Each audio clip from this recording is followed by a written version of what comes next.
finance is actually the biggest creator of trouble since the 2000s. Because what has happened is that the private capital flows have been very volatile. They've been moving out in and out of countries. Actually, the Financial Times has a nice word for this that calls it mood swings, right? Well, the problem with mood swings is that it causes a lot of trouble for the governments that are trying to maintain growth, right? Because what happens, first of all, it's like you either have a flood of money coming in or you have a drought, right? And it's not in between. And now the authorities, central bank authorities and financial authorities have the duty to maintain stable interest rates so that there can be investment and there can be growth and that you can protect jobs. So in the 2000s, there was a flood of money coming in, private sector speculating. And then they have overextended themselves. And now in 2007, 2008, there was a big crisis. And this is a different crisis. This happened in the richest countries in the world. The countries that were very proud that they had the most liquid and deepest financial markets. It turns out they were under-regulated and that there was a Ponzi scheme. There was a lot of gambling and speculating that actually occurred that was not going to be sustainable.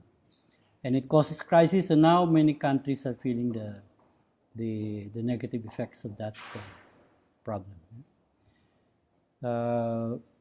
What happened is that these kinds of things actually happened in the 1930s. And actually, the world decided that they didn't want to have the same kind of problems happen again, right? And they decided to regulate capital. They regulate capital flows. But then eventually there were lots of complaints why they were regulating the capital, and maybe there will be more investment if private capital were not controlled too much. And then they overdid it again, right? So now we have a problem of a big danger that will actually occur, and the things that are happening in Greece are a big example of this kind of thing. Well, what actually happens is that because capital is now very powerful and they can threaten what happens to economies, most politicians are now very careful what to do when they have to try to control capital. And actually what actually happened when the crisis began in 2007, 2008, they rescued capital first, right? Instead of forcing the capital to take in their losses and begin to change their ways, right? So the biggest problem is that the political systems are too dependent, right, and on private capital flows, and therefore they're too afraid about disciplining these capital flows in order to fulfill their social responsibilities. Well, actually, what has happened is that the popular movements have become quite important as far as trying to change the system is concerned. As I said, the official authorities are very much afraid of private capital, okay? But what has happened is that movements have actually arisen from many of these, for example, in Greece, we have the Syriza, and then in Spain you have Podemos coming up. These have actually been very important to put together a countervailing power to the way in which governments are too dependent on private capital. It will take a long time to actually solve this problem, but it's very important to see that when the people are resisting, then technical people, economists will have to find different ways of solving the problem than what they have been doing just now, where they simply protect the interests of capital. Yes, what Europe and the Greeks, for example, are trying to say is that there should actually be a write-down of the debt.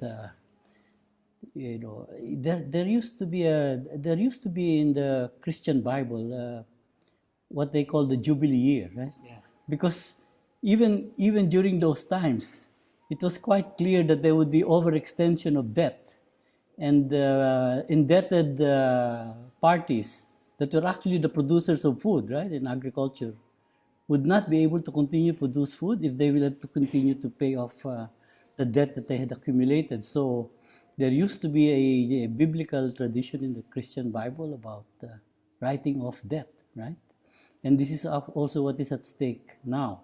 Of course, writing off debt will be very painful for powerful private interests, but it is the kind of thing that is actually necessary if you want to restart growth in many parts of the world, right?